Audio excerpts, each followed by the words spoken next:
Karim, j'ai aujourd'hui 33 ans. J'ai commencé la danse dans les années 98 avec mon acolyte Rudy et Pancho et Dany aussi, faut pas l'oublier, Dany le chinois. À l'époque, c'était très dur d'avoir des salles, la danse n'était pas aussi reconnue avec une grande notoriété comme aujourd'hui. Avec tout ce qu'on voit à la télé, les cinémas. Aujourd'hui, on a accès à des salles très facilement. Alors que la danse, elle a commencé vraiment dans la rue. On a commencé avec des gants en hiver à danser dans des parcs publics sous des petits chapiteaux, à apprendre des pas de base. On a vu un film de danse qui s'appelait B-Street sur Canal+. On l'avait enregistré sur une cassette VHS à l'époque. Quand on l'a vu, je peux te dire que les rewinds, les plays, les avant, les pauses, je peux plus les compter. L'avant, elle doit être morte aujourd'hui. Et c'est comme ça qu'on a appris, on analysait le moindre mouvement, du pas de préparation, au six-step, au freeze, baby freeze, les coupoles. C'était les pas de base à l'époque, les envolées. Donc c'était vraiment le moindre détail, c'était la Castellio, c'était ça notre coach. Et on prenait un poste, autoradio cassette à l'époque, et on allait s'entraîner, on essayait de répéter les figures 1000 fois, 10 fois, avec des blessures, des difficultés. On se coachait entre nous. Non, mets-toi plus comme ça. On se donnait des directives. Bon, on a galéré quoi, en gros. Aujourd'hui, ça a porté ses fruits, il n'y a pas de secret. L'entraînement, ça paye. Ça, c'est comme pour tout. Tu bosses, il y a du résultat. Après, faut savoir vraiment ce que tu aimes. Tu sais, à la base, il y a plusieurs danseurs. Il y a les danseurs, il y a les passionnés. Il y a ceux qui sont là pour faire de l'argent. Il y en a qui sont là pour les filles. Il y en a qui cherchent la gloire. Il y a de tout. Après, nous, avant tout, c'était vraiment la passion. On a toujours aimé la danse. C'était pas facile et on a été à la recherche d'un spot vraiment pour s'entraîner tranquille. C'est Rudy un jour qui m'a appelé et qui m'a dit qu'il avait découvert un truc à la Défense en fait, sous l'Arche. Une grande surface de sol marbré où on pouvait s'entraîner vraiment tranquillement et on a commencé à exploiter ce terrain et depuis c'est devenu notre quartier général. D'où on a construit notre groupe Dev Crew à l'époque. Donc le nom Dev Dogs est venu vraiment après. Les premiers membres du crew Dev Crew c'était moi, Rudy, Hiro, Danny Days.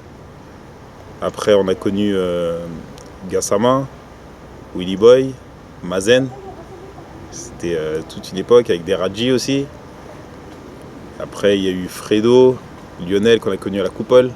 Comme on a dit, on s'est expatrié vraiment dans toute la Défense. Et après on a connu aussi les danseurs de Créteil avec Roméo, Khalid, il y avait Farid Créteil. C'est vraiment toute une équipe et on se retrouvait vraiment à la Défense. Et c'était vraiment le rendez-vous quoi. On passait des heures. On était à l'école à l'époque. Dès qu'on sortait des cours, on jetait le sac à dos, on allait s'entraîner, on profitait, on savait qu'il nous restait tant de temps, on pouvait s'entraîner. Les week-ends, c'était magnifique. Quand c'était les vacances, on rêvait parce que on avait encore plus de temps pour s'entraîner. Quand c'était les grandes vacances, carrément, on voulait même pas partir en vacances. C'était du temps que pour nous, que pour notre passion. On vivait que pour ça. Il n'y a vraiment rien à dire. Après, c'était danse toute la journée, matin, midi, soir. On mangeait, on allait à la Défense, thon catalane avec Lionel, dédicace à Lionel, avec ses bonnes astuces à l'époque. Baguette thon catalane. Et après, on enchaînait le soir, soirée, des fois ça dansait dans des soirées. Non, franchement, c'était des très très bonnes époques. Avant de se lancer vraiment dans les compétitions, les premiers battles, on a dû mettre 3 ans. 3 ans d'entraînement. 3 ans, voire 4 ans peut-être. 3 ans d'entraînement, mais vraiment que à la Défense. Et au pire dans des soirées autour de quelques cercles. Mais sinon, on n'a jamais fait de battle. Le premier battle qu'on avait fait, il était à Colombes. Ça, je n'oublierai pas. On a rencontré des groupes comme les groupes de Grenoble avec Nono à l'époque. Dédicace à Nono, c'est un bon pote à nous. Il y avait aussi Nel, tous les anciens. Et personne ne nous connaissait en fait. On est arrivé comme ça. On avait un sponsor à l'époque, c'était Westside ou un t-shirt à l'ancienne, tout vert, tout ça. C'était le premier sponsor qu'on avait eu. Et de là, en fait, on a commencé notre premier battle. Et l'objectif, c'était fallait fumer tout le monde. Donc, on est arrivé et on a montré qui on était. Et de là, on s'est fait un nom. Le premier groupe qu'on a rencontré, c'était Dalton. C'était un gros clash avec eux. On n'avait rien contre eux, c'était un groupe comme un autre. Mais bon, eux l'ont pris très à cœur. Il y a des vidéos sur internet si vous voulez voir comment ça s'est terminé. Et bon, après, c'était les bonnes époques, hein. Franchement, 98 jusqu'à 2002, il n'y avait rien à dire, hein. C'était, en fait, tout se jouait en fait, dans les cercles, hein. C'était l'état d'esprit, il y avait la pureté de la danse, il y avait la passion. Il n'y avait pas tous ces médias, Internet, gros battle, tant d'argent à gagner. On comptait même pas l'argent, c'était vraiment pour le plaisir de danser. Avant, on courait vraiment pas après l'argent. Après, on était jeunes. Peut-être qu'on n'avait pas besoin. Aujourd'hui, on grandit, on a besoin de sous, il y a des priorités. Il y a des bouches à nourrir, comme on dit, ou des charges à gérer. Moi, je trouve, en tout cas, ce qui a tué un peu la danse aujourd'hui, c'est tout ce commerce, tout ce monde business danse, en fait. Il y a plus ce côté-là cercle, vraiment passionné de la danse. C'est dommage. Franchement, c'est dommage. Et pourtant, ce que je comprends pas, c'est que je voyageais souvent. J'ai beaucoup d'amis à Los Angeles, donc j'étais à Los Angeles, je connais quelques gens que je côtoyais là-bas. La dernière fois que j'étais à Los Angeles, j'étais avec Flea Rock et tous les Skill Method. Il y avait un anniversaire de je sais plus quel danseur. Et je crois que c'était Kid David, l'anniversaire de Kid David. Et j'avais dansé avec eux, ils m'ont reconnu, on a checké, on a parlé, on a rigolé, parce que quelques temps avant, on était ensemble en Hollande. Ils avaient fait un battle, justement un battle avec Kamel et Flea, tout ça, des 2-2. On se connaissait déjà, on s'était rencontrés plusieurs fois à Miami, ça y avait pas de souci. Et quand on a dansé là-bas, ce que j'ai pas compris, ils m'ont mis dans une soirée, mais même moi, j'aurais ramené une chaîne IFI, ça aurait été mieux, 10 fois mieux, mais vraiment très très glauque, très glauque. Mais il y avait une énergie, une passion. Tu voyais des gars qui sortaient de nulle part, mais ils en voulaient, tu vois. Ça m'a redonné l'envie de danser. Quand j'étais là-bas, j'étais avec les grands yeux, j'étais choqué. Je dis ah ouais, franchement c'est trop terrible. Et pourtant c'était vraiment petit budget, hein. Ça s'appelle comment ça s'appelle déjà? C'est le battle. C'était le premier battle, un des premiers battles de Zara Jet Skills. Cypher Addict. Ouais, voilà, Cypher Addict. Et quand j'ai été, il y avait tous les gens qu'on connaît avec leur notoriété, les Skill Method, il y avait les Casper et compagnie. Mais il y avait des gars qui sortaient de nulle part. Mais ils rentraient, mais avec un peu comme vous à l'époque. Ils étaient déterminés. C'est ce qui manque un peu en fait. Il n'y a pas que le côté business. Je comprends qu'il faut faire de l'argent. Les organismes, je comprends qu'ils ont besoin de faire des sous. Ils utilisent la danse pour faire aussi de l'argent. Tant mieux, si ça peut rapporter, c'est bien. Franchement, c'est pas plus mal non plus. Mais il faut garder ces côtés-là, vraiment cypher, underground, tous ces côtés bien rue, comme c'était avant en fait. Ouais, il y avait d'autres groupes. Après, je me rappelle plus tous les groupes. Je me rappelais c'était Sans Limite, je crois, le groupe anciennement de Mazen. Il y avait, comment ça s'appelle le groupe de ton frère Sentinelle, ouais, les Sentinelles, je me rappelle bien. Il y avait nous aussi, il y avait Créteil Style qui venait aussi. Après, il y avait d'autres, des fois, il y avait des jours où ça arrivait, il y avait des groupes qui venaient, ils étaient de passage. Des fois, ça se défiait, hein, des fois pour tout et rien. Hein. Ça voulait montrer qui était là, en fait. Hein. Après, c'est normal, hein, c'est l'ego humain, hein, tu veux t'affirmer, un peu comme les animaux, comme on dit, c'est mon territoire. Non, après, non, c'était toujours dans un bon esprit. Des fois, ça pouvait se défier pour des trucs bêtes, quelqu'un qui a repris un mouvement à un autre. Après, c'est normal, il y a des choses qui nous appartiennent, il faut garder ce côté-là de la créativité et de la recherche de la personne. C'est une question de respect, ça, c'est des codes vraiment à respecter. Tu peux pas arriver comme une fleur et tu te sers des mouvements d'un autre alors que lui il a mis peut-être 2 ans à le développer ou à le travailler, quoi. C'était trop facile. De sources d'inspiration, on a eu plein. Déjà c'est la musique, ça a commencé par la musique. Tout le monde a connu Yo-Rap à l'époque de MTV. Nous t'es branché Yo-Rap, Wu-Tang et compagnie. Les poses à la méthode avec les bras à capuche. C'est vraiment ça, c'était à l'époque, mais c'est ce qui nous a beaucoup motivés. Après, avant tout, c'est vrai que c'est la musique. On était beaucoup musical. Et après, le film culte qui nous a mis dans la danse, c'est B-Street. C'est B-Street avant tout, et c'est ce que je le dirai toujours, même jusqu'à aujourd'hui. Hein. C'est les foundations, c'est ce qu'il y a de plus important. Juste avec des bases, tu peux tuer quelqu'un. Des bases bien travaillées, t'as même pas besoin je te parle même pas de créativité ou originalité. Hein. Des bonnes bases bien travaillées, avec un bon style, une bonne danse, tu vas très très loin déjà. C'est peu, il y en a qui pensent que c'est peu, mais je me rappelle à l'époque. Hein. À l'époque, nous, on était beaucoup dans les passe-passe et les freeze. On n'était pas très phase power move et compagnie. Mais moi, on avait un minimum, les bases, tu sais, coupole, couronne, envolée, des trucs bêtes en fait. Ça, j'appelle ça des bases. Mais il y a beaucoup de gens qui nous critiquaient en disant que en disant qu'en fait on était trop passe-passe, vous faites trop comme les Boogie Brats. Ils nous comparaient à d'autres groupes américains très connus. Vous êtes trop comme les Skill Method, trop blablabla. Mais aujourd'hui, ce qui me fait rire, c'est que tout le monde est là-dedans. C'est ça en plus le pire.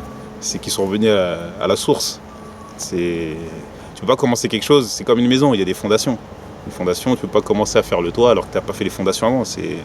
C'est logique. Après, c'est question de bon sens. Mais bon, le temps arrange les choses, comme on dit. Franchement, je trouve qu'on avait des bonnes visions. Après, il y a des gens que je voudrais citer aussi dans ce reportage qui nous ont beaucoup apporté.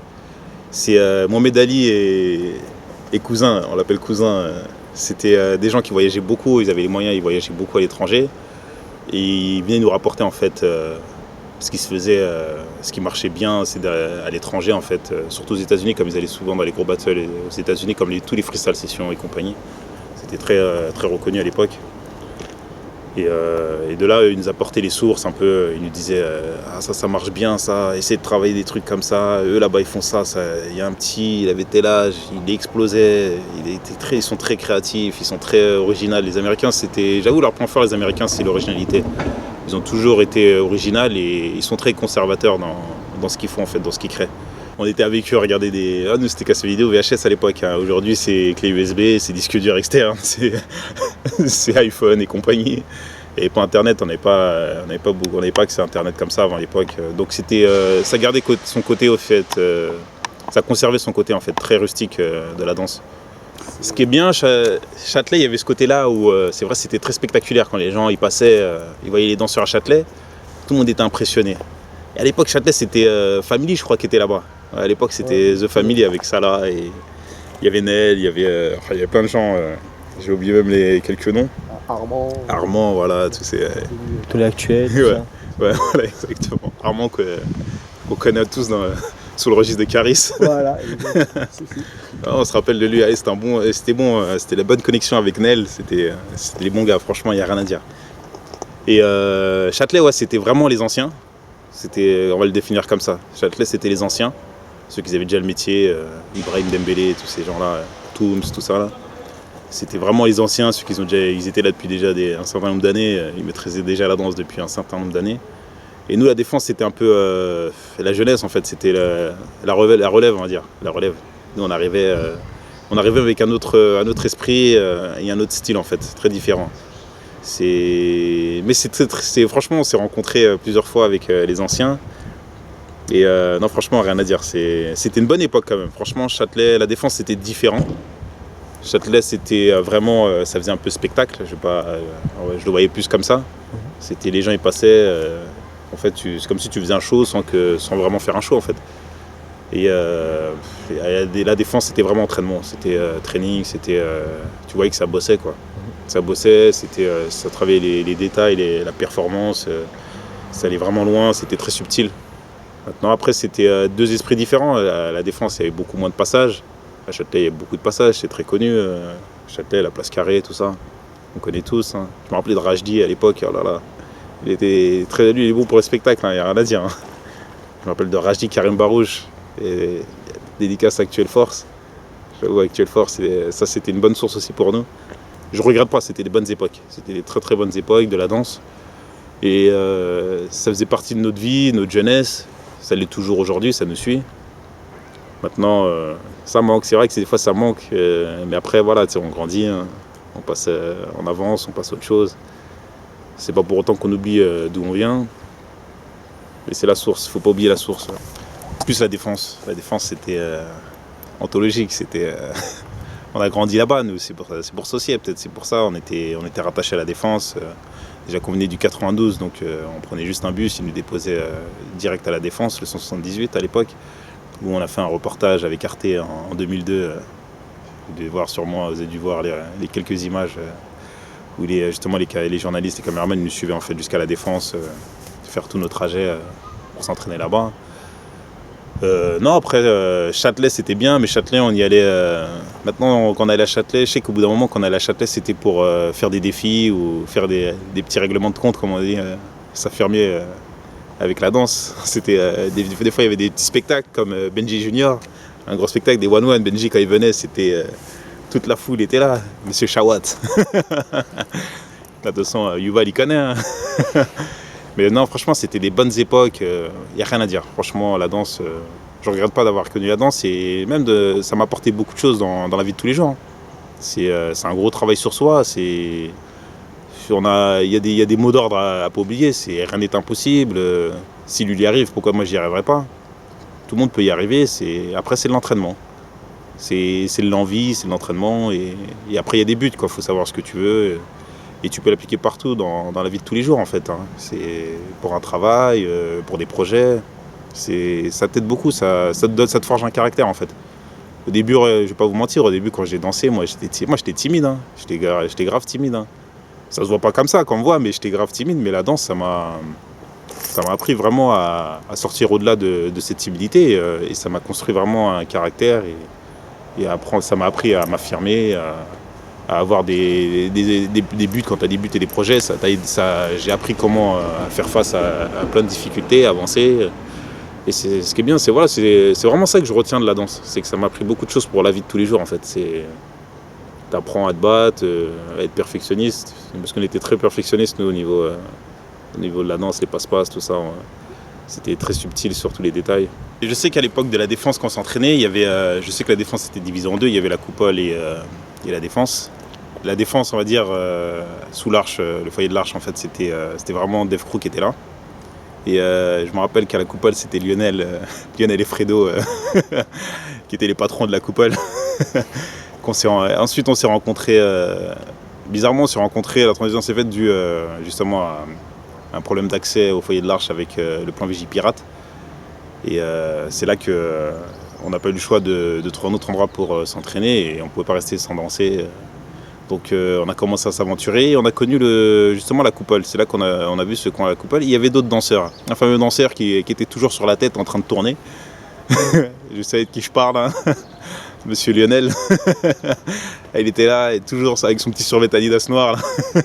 Toujours sur la tête en train de tourner. Je dis ah ouais, lui il tourne bien, lui, il reste longtemps, il fait plein de figures. Je sais qui ce danseur, il est là depuis longtemps. Toujours là, mais des heures d'entraînement. Alors lui, on a connu pire que nous. Nous, on disait qu'on se tuait à la tâche, mais lui, il vivait, je crois qu'il avait une maison, il avait une tente, il était en campement. Il était au foyer de l'Arche l'après-midi aussi, hein, Lionel, il était avec nous. Oui, il était l'après-midi en plus, bizarrement. Et j'ai dit, ah ouais, c'est... Non, mais en tout cas, dédicace à Lionel. Lui, c'est le vétéran de la coupole, c'est lui qui a entretenu les sols de la coupole avec son petit bonnet magique. Et après, ça fait... le soir, en fait, on basculait toujours sur la coupole, où on s'entraînait le soir avec Lionel. Et là, c'était beaucoup... la coupole, c'était un entraînement, mais comment l'expliquer? C'était vraiment de l'entraînement bien focalisé. C'était, par exemple, au foyer, on pouvait tout travailler, mais au sol de la coupole, déjà, il fallait s'adapter. C'était un sol différent. Au foyer de l'Arche, c'est vraiment du marbre, c'est vraiment lisse. Il y a quand même cette facilité de tout ce qui est force de centrifuge, c'est plus facile. Tout ce qui est chirurgie, centrifuge, c'est tout ce qui est coupole, Thomas, les couronnes, tout ça, il y a un sol vraiment facile à travailler. Et à la coupole, c'était pas pareil, c'était des petits carrés de carrelage bizarres. Tu te rappelles un peu comment c'était? Et c'était pas pareil, c'est-à-dire que c'était une autre technique d'entraînement en fait. Et ce qui est bien, quand tu changes de sol, tu changes les techniques d'entraînement. Par exemple, nous, on travaille beaucoup de fluidité au foyer dans les passe-passe. Parce que le sol, il était plus qu'à l'aise pour faire ça. C'était les fluidités, c'était les techniques de chat qu'on faisait. Nous, ce qu'on appelle les techniques de chat, c'est vraiment en fait, c'est faire des passe-passe. Et quand tu tombes, tu peux sortir de n'importe quelle position en fait, sans que ça se voit en fait. C'est-à-dire que les gens ne savent pas que tu as raté. Toi, tu sais que tu as raté, mais il ne faut pas le montrer. Mais tu continues en fait ton mouvement en fait. Tu vas jusqu'au bout, tu continues. C'est ce qu'on appelle la technique du chat. En Suisse, il connaît Amjad, dédicace à Amjad, Circle King. On lui avait expliqué déjà la source. Et non, après là-dessus, foyer, c'était autre chose. C'était de la performance. C'est vrai que tu pouvais travailler beaucoup les frises. On travaillait beaucoup de frises, beaucoup de power move. Et non, c'était pas mal du tout. Lionel, il nous a beaucoup surpris avec ses Thomas interminables. Il faisait le tour du foyer, je crois qu'il faisait le tour de la coupole avec son Thomas. Alors les bonnes époques, les mecs qui m'ont marqué à la défense. Hein. Quand je dis la défense, je globalise coupole et le foyer. Hein. Ouais, c'est pareil. Il y en a un que je retiens, que j'oublie pas, il y avait Polo. C'est quand même un un mec qui était très très très loin. Il était très très loin et très précurseur dans sa créativité de Power Move. Merci à Polo et Marcio, merci pour Polo. Son grand frère en fait, c'est le grand frère de Marcio. Et c'est dommage, les blessures ça freine beaucoup. Je sais qu'il a eu des difficultés avec des grosses blessures, mais il bossait beaucoup. Le corps en fait il tenait plus. Son frère après la relève, quand même pas mal bien après la relève, il a bien représenté quand même. Après les têtes qui ont bien marqué, Lionel, hein, c'est l'ancien, lui il n'y a rien à dire, hein, c'était les bonnes époques. Hein. Ça c'était vraiment les meilleures époques je crois même. Hein. Avec Lionel, on sortait en soirée, on faisait des soirées dans des lycées, sur des soirées house, tout ça, on tapait des délires, lui il doit se rappeler. On a fait des bons délires, là-dessus, j'oublierai pas. Dans mon crew, il y en a plein, je dirais. Je pourrais dédicacer tout le monde dans mon crew. Hein. C'est Willy Boy, hein, Willy Boy a très très bien représenté. Hein. Il avait quand même aussi une bonne notoriété. Hein. Faut pas se mentir. Même ce niveau originalité, il était plus que présent. La créativité du t-shirt, tous les frises, l'impact qu'il avait dans les frises, c'était pas donné. Hein, quoi. C'était pas tout le monde. En tout cas, à l'époque, c'était pas commun, quoi. C'était pas commun, sa souplesse, tout ça. Il y a un grand danseur où il y a vraiment pas beaucoup de monde qui parle de lui des fois dans notre groupe, c'est Hiro. Hiro, fameux Hiro. Lui, il était next level. J'ai pas d'autres mots, next level pour Hiro. Ah, pourtant c'est mon pote, hein, c'est pas pour lui mettre trop d'éloges, hein, je veux pas qu'il ait les chevilles qui enflent. Hein. Mais il faut reconnaître, hein, quand quelqu'un est bon, il est bon. Et c'est dommage, Hiro, il n'a pas été mis en avant comme tout le monde. Après, c'est la vie, hein, des fois, c'est question d'opportunité, de moment. Mais en général, quand tu sais ce que tu vaux, tu n'as pas besoin de faire plus de bruit. Hein, je te dis franchement. Il y avait Hiro, après, il y avait qui Il y a beaucoup de gens quand même dans mon groupe qui m'ont marqué. Rudy, il a eu sa grosse notoriété, Rudy. Hein. Avant, c'était le duo, Rudy, Willy Boy. Les MCM Café, ils ont fait très mal, hein. Faut pas oublier. Hein. Je sais pas si vous avez le DVD, mais je m'en rappelle moi. Face à des Nabil, tout ça, je m'en rappelle, hein. Ça avait fait très très mal. Hein. Et bon, c'est pas pour chercher la guerre, c'est vraiment. Je cite vraiment les personnes qui m'ont marqué. Gassama, toujours dans le game, hein, en plus, hein, jusqu'à aujourd'hui. Hein. Faut pas se mentir, hein, c'était les passe-passe de malade, la rage de vaincre. À la Bruce Lee. Une bonne rage de vaincre. Non, mais c'est important, de toute façon, faut être déterminé, quoi. Quand tu fais quelque chose, faut pas le faire à moitié. Nous, dans la danse, c'était ça. Après, on poussait vraiment, on essayait d'exceller au maximum dans nos domaines. Nous, notre discipline, c'est vrai que c'était les passe-passe, la danse avant tout, et on dit les passe-passe, mais bon, je te dirais les passe-passe, c'est des bases, tu vois. C'était vraiment la danse en général, on touchait un peu sur tout, on faisait tous des phases. On faisait tous des passe-passe, on faisait tous des frises, on dansait tous debout. Après, nous, à la danse, on globalise tout en fait. On était des danseurs.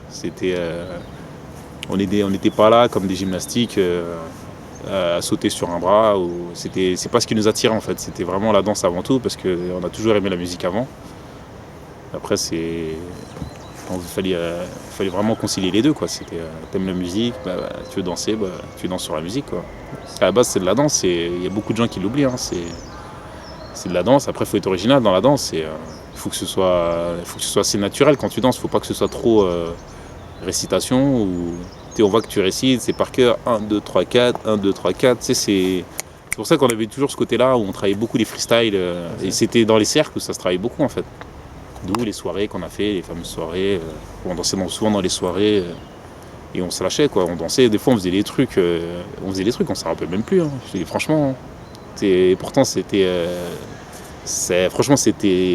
terrible, hein, ça donnait bien. Et, alors, soit vraiment ça aurait été pris sur caméra et on aurait essayé de le retravailler, mais on s'en rappelle plus, hein. Aujourd'hui on s'en rappelle même plus. Hein. C'est vraiment quand t'es lâché, quand t'es dans l'ambiance en fait.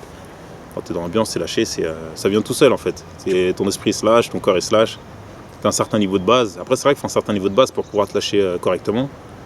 Maintenant, après, c'est ça que les gens ils oublient beaucoup, c'est de la musique, c'est de la danse. À la base, c'est de la danse. C'est artistique, c'est vrai que c'est artistique parce que c'est vraiment de la création, tu peux créer n'importe quel mouvement et c'est toi qui le crée, c'est ce côté-là qui fait que c'est artistique. Il n'y a pas une nomenclature, c'est pas de la danse moderne jazz, position 1, position 2, tu peux faire tes mouvements à toi, il y a des bases, c'est vrai qu'il y a des bases, c'est comme partout, il y a des bases au début, et après de là tu peux les innover, tu peux améliorer, remixer, c'est vraiment toi qui mets ta sauce, quoi. Moi, je ne me considère pas comme quelqu'un vraiment comme un ancien, comme un mentor, je me vois pas comme ça. Mais le conseil que je pourrais donner en tant que danseur, parce que j'ai vécu comme ça, c'est qu'il faut se faire plaisir déjà. Avant tout, il faut que ce soit un plaisir. Faut pas oublier, faut pas négliger les bases. Les bases, tout ce qui est foundation, c'est très très important, les bases. Et faut donner vie, faut que tu donnes vie à ce que tu fais. Des fois, un truc bête, hein, tu peux faire un six-step classique.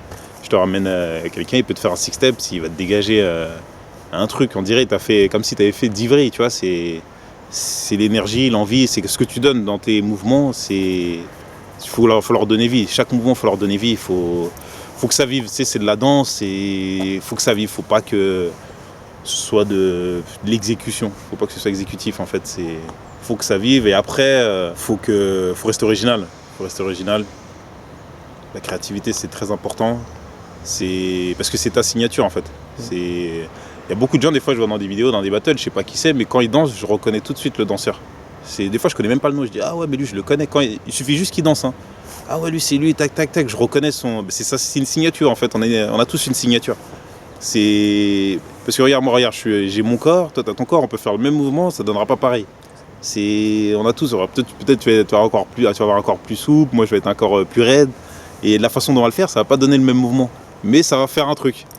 Ça peut donner un truc bien, on a une signature, notre corps, tout notre corps en fait il a une signature en fait, quand on danse ou on exécute ou on fait des mouvements, on a une signature, il faut qu'on se souvienne de toi. Quand tu fais tel ou tel mouvement, on sait que lui c'est ça, lui c'est lui qui fait ça et que lui qui fait ça. Il y a ce côté-là où vraiment faut garder ce côté conservateur, comme les États-Unis, hein, ils sont très conservateurs, ils gardent il y a des gars qui dansent depuis des années et ils font toujours les mêmes mouvements. Ils améliorent 2-3 détails, mais c'est les mêmes mouvements. Moi, je trouve que c'est quand même une bonne idée de faire ce reportage. Ça reste toujours des petites archives à garder, des petits classiques, comme on dit, et des bons souvenirs aussi pour plus tard. Je fais une grosse dédicace à tout le groupe, Dev Dogs, Slay Kids, On Holland, et tous les jeunes aujourd'hui en fait qui veulent continuer la danse et garder cette énergie. N'oubliez pas le plaisir avant tout. Pensez pas tout de suite à la gloire et à l'argent. Il faut aimer ce qu'on fait, faut pas que ce soit forcé et continuer. C'est un bon esprit, ça apporte beaucoup la danse.